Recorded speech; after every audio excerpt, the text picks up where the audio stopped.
건프의 영화책. 오늘은 마이크 없이 영화 프로젝트 헤일 메리입니다. 2026년도 미국 SF 드라마 장르고요. 감독은 필 로드와 크리스토퍼 밀러라는 감독의 작품입니다. 주연 배우는 라이언 고슬링. 이건 이제 이 영화는 책이 나왔고 책도 많이 보셨고 영화도 되게 흥행을 한 편이라서 많이 보셨을 거라고 생각이 듭니다. 간단한 줄거리는 죽어가는 태양, 종말 위기에 놓인 지구, 인류의 운명을 건 단 하나의 미션, 그의 마지막 임무가 시작된다. 눈을 떠보니 아득한 우주의 한가운데서 깨어난 중학교 과학교사 그레이스.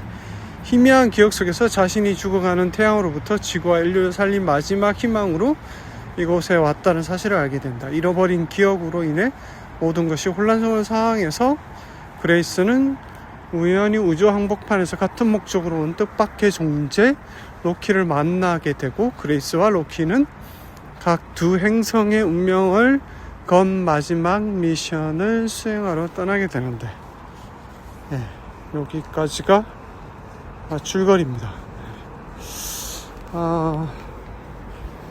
저는 아무 정보 없이 봤고요. 영화 처음에 피곤한 상태로 늦게 가서 영화를 보는데, 분명히 그 로키라는 바위 덩어리로 생긴 캐릭터가 이렇게 손가락 3개로 뭔가 두드리면서 서로 의사소통을 하고 있을 때 깜빡 졸았습니다. 졸고 일어나 보니 둘이 말을 하고 있더라고. 둘이 대화를 하고 있더라고. 그래서 그 사이에 뭔가 서로 의사소통을 하는 방법을 깨우쳤구나.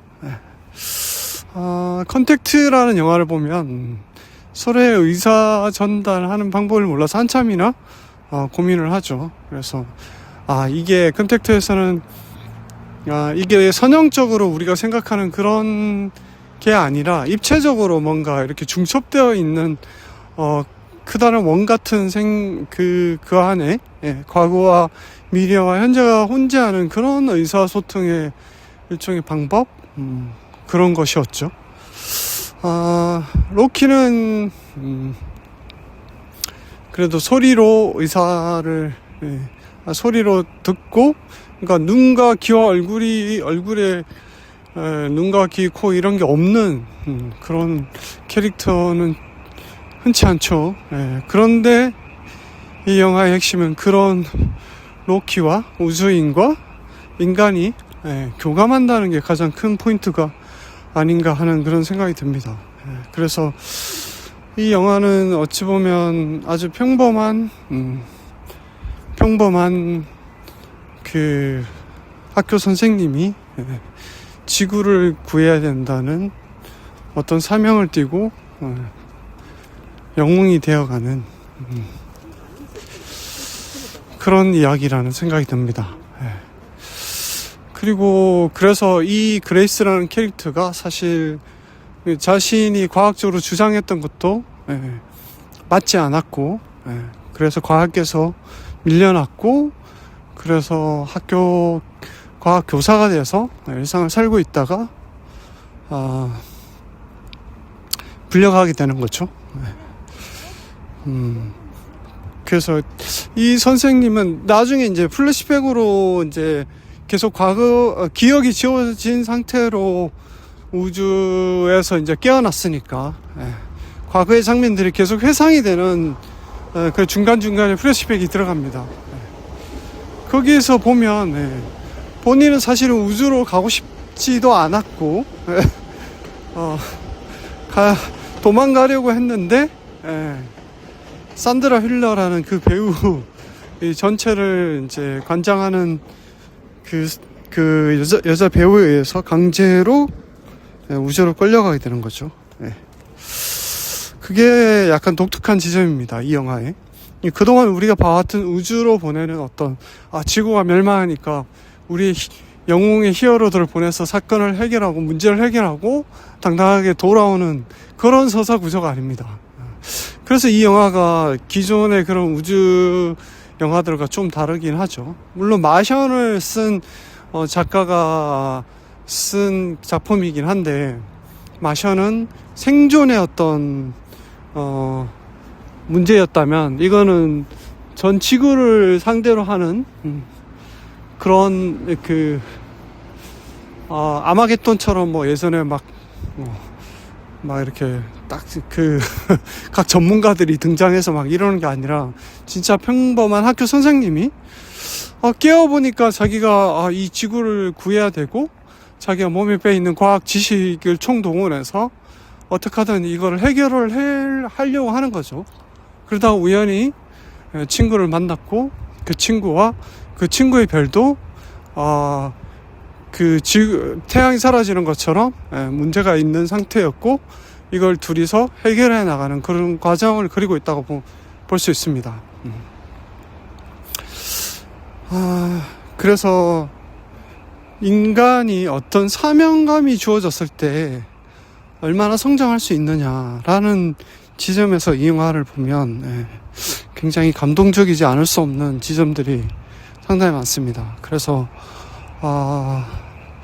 그리고 이 우주에서 만난 이 생명체인 로키를 통해서 자신의 사명도 사명인데 친구를 살리기 위해서 다시 돌아간다든지,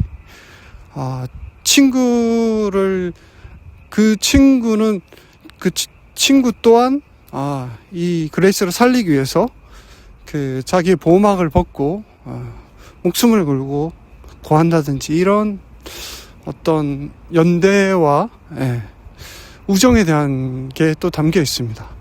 그리고 어쨌든 지구가 멸망하는 위기이기 때문에 각 나라의 모든 나라의 사람들이 다 등장하죠. 그래서 지금 이렇게 전쟁이 일어나고 각국의 이익을 위해서 이렇게 이기적인 그런 세상이 되었는데, 이렇게 각 나라가 다 모여가지고 한 목소리로 뭔가를 얘기하는 그런 장면도 참 또 지금의 현재를 다시금 생각하게 만드는 그런 지점이 있는 것 같습니다. 그래서 그레이스는 평범하지만 사실 그 사명을 자신이 강제로 끌려오긴 했지만 다시 돌아가지 못한다는 것을 알고 있는 상황에서 자신의 임무와 지구를 위해서 헌신하는 그런 모습들이 감동적이기도 합니다. 그리고 친구를 위해서 다시 돌아갔고, 결론적으로 그 친구가 사는 별에서 자신의 마지막 생을 다한다는 그런 이야기 구조가 이 영화의 어떤 그동안의 어떤 히어로물이라든지 아니면 우주 그런 영화에서 볼 수 없었던 좀 감동적인 장면이 아닐까. 근데 그 대상이 로키라는 그냥 생김새로 보면 돌덩어리에 지나지 않지만 얼굴도 눈도 코도 입도 없는 이 우주인한테 감정이입을 할 수 있고, 이런 우정을 서로가 만들 수 있다는 것 자체가 또 새로운 발견이지 않을까 싶습니다. 그리고 이 그레이스라는 인물이 거의 혼자 이제 살아남아서 이 우주에 홀로 있는데, 이 사람은 처음엔 그런 영웅도 아니었고 일반적인 오히려 도망가고 싶고 소극적인 그런 인물이었는데, 이 우주에 홀로 남겨진 상태에서 스스로의 어떤 고독감과 싸우면서 이 지구를 구해야 된다는 그런 사명감, 거기서 최선을 다하고 거기서 헌신하는 그런 모습들이 이 영화의 핵심이 아닌가 그런 생각이 들었습니다.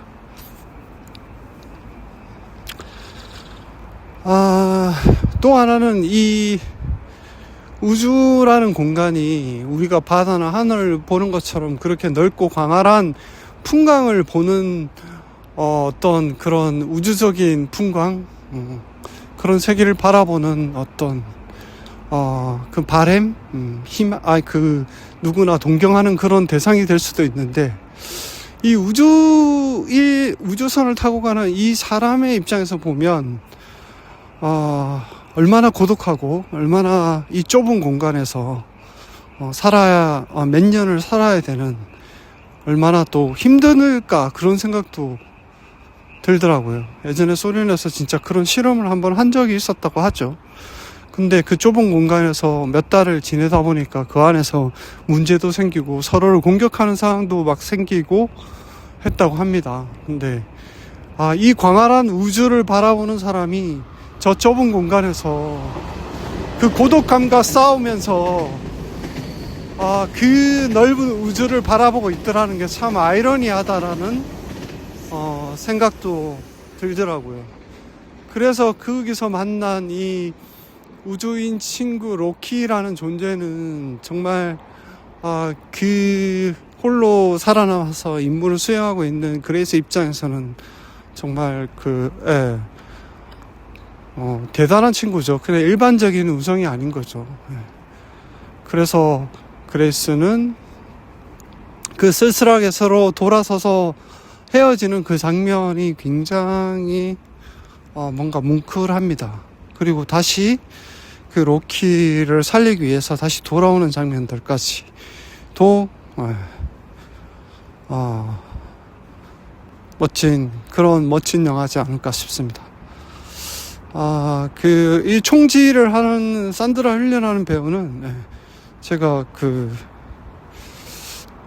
토니 에드만 그 영화도 있었고 이렇게 추락하는 무슨 그 영화도 있었는데, 추락하는 것은 그런 영화 있었습니다. 떨어지는 자기 남편이 떨어져서 죽는 그 영화도 있었는데 상당히 뭐라 하죠, 되게 무감정적인 표정을 가지고 있는데도 불구하고 굉장히 강렬한 인상을 보여주는 그런 여자 배우인 것 같습니다. 여기서도 사실 지구를 살리기 위해서 모든 권한을 다 가지고 있고, 그래서 강제로라도 우주로 보내는 그런 악역을 자처하고 있는 거죠. 그 책을 본 분들은 마지막 장면에 약간 남극 대륙 같은 데서 배를 타고 있는 그 여배우의 어떤 모습이 서술이 되어 있다고 하는데, 어쨌든 강렬한 인상을 주는 그런 배우였습니다. 그 외에는 거의 라이언 고슬링 거의 원맨 쇼 같은 느낌의 혼자 거의 모든 연기를 다 하고 있죠. 그래서 다른 재밌는 얘기들은 잘 모르겠고, 이 전체적으로 이 영화가 굉장히 휴머니즘적이고, 이 평범한 사람들도 인류를 구해야 된다는, 아니면 큰 사명을 띠고 어떤 임무가 주어졌을 때 이렇게 자기 성장을 할 수 있는 인물이 될 수 있구나. 사람은 누구나 그냥 현실 속에서는 도망가거나 피하고 싶고 이런 것들이 있지만, 자신한테 어떤 대의의 어떤 명분이 주어지는 임무가 주어졌을 때는 인간은 저렇게 바뀔 수 있구나라는 그래서 인류가 이렇게 마냥 그냥 사라지거나 멸망하거나 이러지는 않겠구나. 저런 나름의 어떤 인간으로서 이 지구에 살고 있는 사람으로서 어떤 그런 사명감이라든지 이런 것들이 다들 조용히 자기 마음속에 심어져 있구나, 그런 생각이 들었습니다. 그래서 영웅이 아니더라도 누구나 평범한 사람들이 영웅이 될 수 있다 라는 그런 걸 보여준 영화가 아닌가 싶습니다. 차 한 줄평 간략히 보면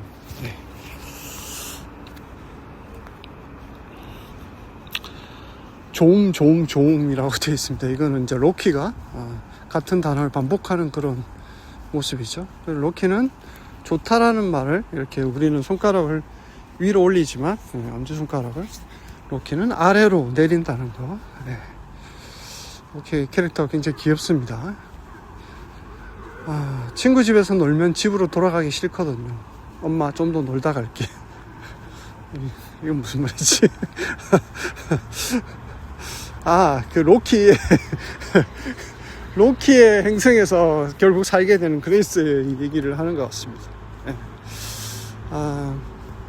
작은 생명체로서 우리는 오직 사랑을 통해서만 우주의 광대함을 견딜 수 있다. 칼 세이건이 한 말이라고 합니다.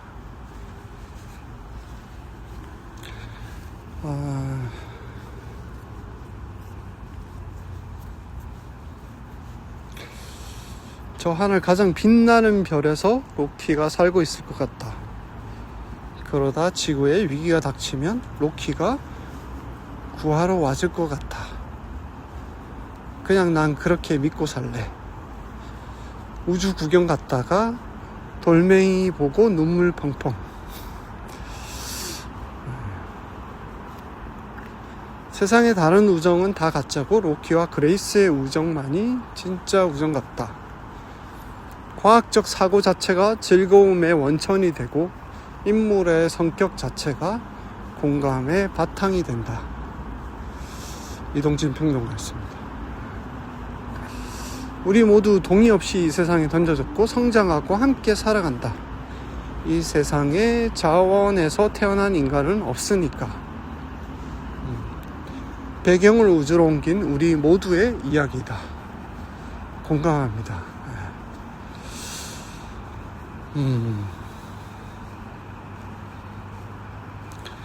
서로 함께라면 못 해낼 게 뭐가 있겠음. 평서문. 평서문이라고 얘기하죠.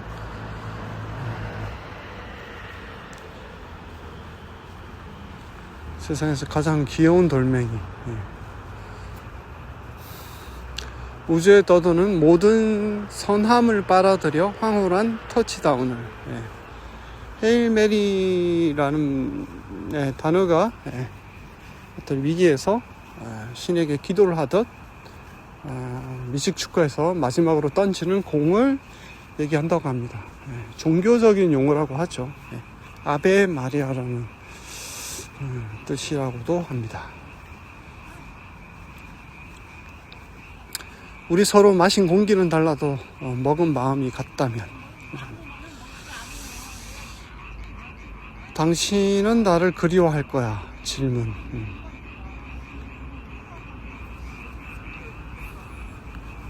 이런 얘기들이었습니다.